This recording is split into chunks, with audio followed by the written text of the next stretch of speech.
예수님의 구속의 은혜로 우리는 참 하나님을 만나게 되었습니다. 그러므로 이제 우리는 그 어떤 우상 숭배도 해서는 안 될 것입니다. 이 시간도 먼저 기도할 때에 더 이상 우상 숭배자들이 아니라 주님만 오직 섬기는 자로 살게 해달라고 기도하시고요. 오늘도 배움의 시간을 통해서 우리 성령님의 은혜로 큰 깨달음을 허락해 달라고 다 같이 기도하십니다. 거룩하신 아버지 하나님, 우리는 이제 더 이상 우상 숭배자들이 아니라 참 하나님을 만나 예수 그리스도를 믿음으로 구원받은 자들입니다. 이제는 참 하나님만을 오직 섬길 수 있도록 도와주시옵시고, 오늘도 말씀 속에 큰 은혜 주셔서 성경적인 말씀 깨닫게 하여 주옵소서. 감사하며 예수님의 이름으로 기도하옵나이다. 아멘. 오늘은 바른 신학 바른 생활 제47가입니다. 멀리해야 할 우상 숭배에 대해서 배우고, 다음 시간에는 현대의 우상 숭배가 무엇인지에 대해서 연달아 배우도록 하겠습니다. 수많은 사람들은 현재 살아계신 하나님을 떠난 채 우상 숭배자로 살아가고 있습니다. 이런 것과 같을 수 있어요. 나를 낳아주시고 길러주시는 사랑의 친아버지가 계신데도 불구하고 그 친아버지가 아닌 다른 사람을 향하여 아버지라고 부르며 열심히 따르는 것과 같죠. 하지만 우상 숭배는 지금 말씀드린 다른 사람을 아버지라고 여기는 비유보다 더욱 그 피해가 심각합니다. 그 이유는 거짓 영에 완전히 속아 그 영혼과 육신이 영원한 어둠 속에서 살게 될 것이기 때문이죠. 팀 켈러 목사는 데이빗 클락슨 영국인 선교사의 말을 인용하면서 사람들이 따르는 그 헛된 우상을 가리켜 짝퉁 하나님이라고 부릅니다. 짝퉁은 진짜가 아님을 뜻하죠. 한마디로 우상 숭배는 진짜가 아닌 가짜에 절하고 예배한다는 것이죠. 하나님께 불순종하여 죄로 타락한 사람들과 사회는 우상이 점령한 사회가 되고 말았습니다. 이 구약 성경에서 가르치는 우상 숭배란 눈에 보이도록 사람들이 신전에 신상을 두고 숭배하는 것을 뜻했습니다. 모든 나라에서 자기들의 신을 정해놓고 그 신상을 만들어 신전에다 모셔놓고 우상 숭배를 하였던 것이죠. 이스라엘 백성들이 오랜 기간 동안 종살이 했던 애굽 땅은 우상 숭배의 본 고장이었습니다. 학자들에 의하면 애굽에서는 2000종이 넘는 우상들이 있었다고 합니다. 그곳에서 이스라엘 백성들이 400년이 넘도록 살았던 것이죠. 이 말의 뜻은 신이라고 하면 그들 눈에는 보이는 것에 익숙해졌음을 의미하기도 합니다. 사실 하나님께서 애굽에 내리신 10가지 재앙은요, 단순한 재앙이 아니었습니다. 전부 이집트인들이 신으로 섬기는 우상에 대한 혹독한 하나님의 심판이요 재앙들이었던 것이죠. 이스라엘이 광야에서 지도자 모세가 보이질 않자 인도해야 낸 신을 만들어 달라고 요청했을 때에 아론과 백성들이 여호와의 형상으로 금송아지를 만들었던 것을 여러분은 기억하실 것입니다. 여호와의 형상으로 그들이 금송아지를 만든 이유가 무엇일까요? 그것은 그들이 애굽에서 신으로 섬겼던 신 중에 황소신이 있기 때문에 그렇습니다. 그 당시 애굽에서는 많은 동물들이 숭배의 대상이 되었는데 송아지 형상 역시 애굽의 나일강 삼각주 끝 지방인 멤피스와 헬리오폴리어스에서 섬긴 아피스나 무네비스 황소신에서 착안한 우상입니다. 이스라엘 백성들이 애굽에서 노예 생활할 때 이같이 악한 우상 숭배를 배웠다고 볼 수 있겠죠. 비록 그들이 여호와 하나님을 섬기는데 그저 눈으로 볼 수 있도록 금송아지를 만들었다고 해도 이것은 엄연히 우상 숭배입니다. 그래서 모세는 그 광경을 보고 하나님을 대신하여 대노하며 십계명을 땅에 던진 것이죠. 하나님께서 언약을 맺은 이스라엘 백성에게 십계명을 주셨는데 그 십계명의 1계명, 2계명이 무엇이라고 되어 있나요? 첫 번째 계명입니다. 너는 나 외에 다른 신들을 내게 두지 말라. 너를 위하여 새긴 우상을 만들지 말라. 이것이 바로 두 번째 계명이죠.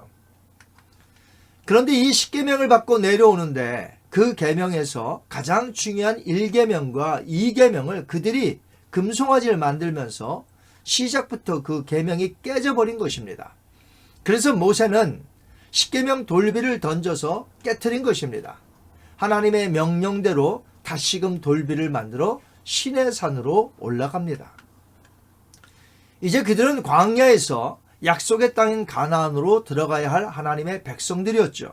그런데 가나안에도 역시 수많은 우상들이 있었고 사람들은 저마다 우상 숭배자들이었습니다.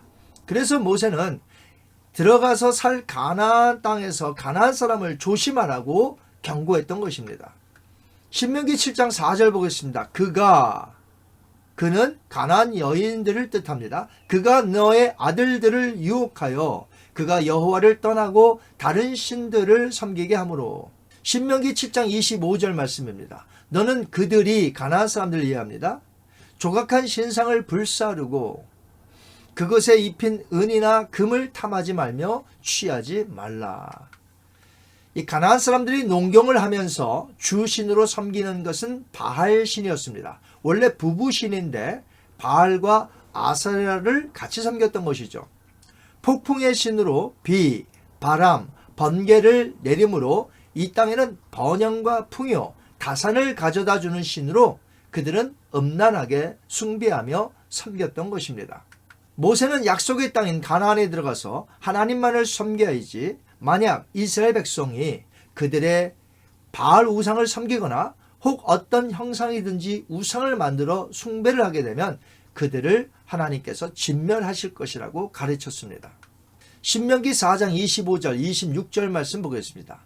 너가 그 땅에서 아들을 낳고 자손을 얻으며 오래 살 때에 만일 스스로 부패하여 무슨 형상의 우상이든지 조각하여 너의 하나님 여호와 앞에 악을 행함으로 그의 노를 일으키면 내가 오늘 천지를 불러 증거를 삼노니 너희가 요단을 건너가서 얻은 땅에서 속히 망할 것이라. 너희가 거기서 너희의 날이 길지 못하고 전멸될 것이니라. 신명기 11장 16절 17절도 보겠습니다. 너희는 스스로 삼가라. 두렵건대 마음에 미혹하여 돌이켜 다른 신들을 섬기며 그것에게 절함으로 여호와께서 너에게 진노하사 하늘을 닫아 비를 내리지 아니하여 땅이 소산을 내지 않게 하심으로 너희가 여호와께서 주신 아름다운 땅에서 속히 멸망할까 하노라.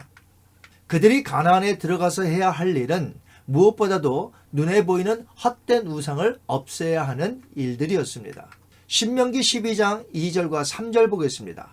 너희가 쫓아낼 민족들이 그들의 신들을 섬기는 곳은 높은 산이든지 작은 산이든지 푸른 나무 아래든지를 막론하고 그 모든 곳을 너희가 마땅히 파멸하며 그 제단을 헐며 주상을 깨트리며 아세라 상을 불사르고 또 그 조각한 신상들을 찍어 그 이름을 그곳에서 멸하라.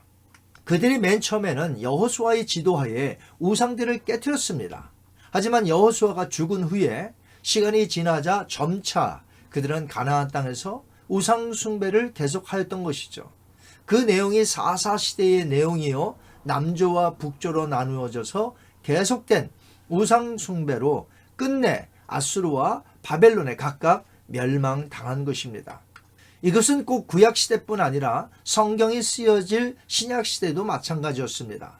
사도행전에는 고대 그리스, 로마 세계의 문화가 생생히 묘사되고 있습니다. 당시 도시마다 좋아하는 신이 있어서 신전을 짓고 신상을 숭배했습니다. 제가 성도님들과 함께 로마 그리스에 다녀왔는데 가는 도시마다 약간이라도 언덕이 졌다면 그곳에 신들을 놓았던 신전들의 유적들이 있었던 것을 보았습니다. 지금 보아도 그 신전의 유적지 터들이 대단했는데 그 당시에는 제대로 다 갖추어졌을 터이니 그 위용이 얼마나 그 당시에 대단했겠습니까? 바울이 아덴에 가보니 말 그대로 신상 천지였습니다. 저희가 가보았던 아테네 여신의 파르테논 신전이 그리스 전체를 압도했습니다. 그리고 그 당시 높은 곳에는 미의 여신 아프로디테, 전쟁의 신 아레스, 다산과 부의 여신 아르테미스, 대장장이신 헤파이스토스 등 온갖 신이 즐비했습니다. 성경의 기록은 가나안을 중심으로 인근 다른 나라들, 소아시아, 터키, 그리스, 로마 제국이 다스리던 곳, 그리고 메소포타미아까지 등장하는데 전부 자신들의 신들을 신전에다 두고 섬겼습니다. 여호와 하나님은 영이시기 때문에 그 어떤 형상도 보여주시지 않았고, 그래서 그 어떤 형상도 만들어 두시는 것을 원치 않으셨죠. 모세를 통해서 하셨던 하나님의 말씀을 들어보시겠습니다. 신명기 4장 15절에서 18절 말씀입니다. 여호와께서 호렙산 불길 중에서 너에게 말씀하시던 날에 너희가 어떤 형상도 보지 못하였은즉 너희는 깊이 삼가라. 그리하여 스스로 부패하여 자기를 위해 어떤 형상대로든지 우상을 새겨 만들지 말라.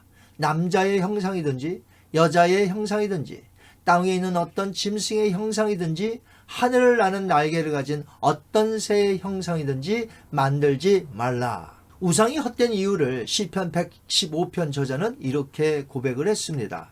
첫 번째, 사람의 손으로 만들었다는 것이죠. 그들의 우상들은 은과 금이요 사람이 손으로 만든 것이라. 두 번째로는 말하지 못한다는 것입니다. 입이 있어도 말하지 못하며 원하는 답을 절대로 헛된 우상에게 들을 수가 없습니다. 세 번째로 보지 못한다는 것이죠. 눈이 있어도 보지 못하며 사람들의 삶을 모릅니다. 보지 못하기 때문에. 네 번째로 듣지 못합니다. 귀가 있어도 듣지 못하며 사람들의 기도를 듣지 못한다는 것이죠.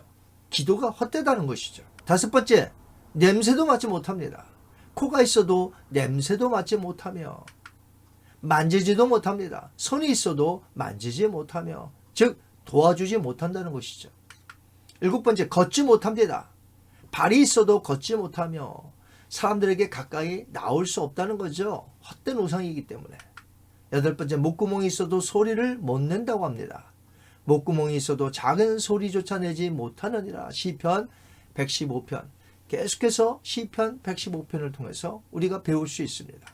시편 115편의 저자는 우상의 헛됨을 강조하면서 우상을 만드는 자와 우상에게 경배하는 자들 모두가 매우 어리석음을 밝혔던 것입니다.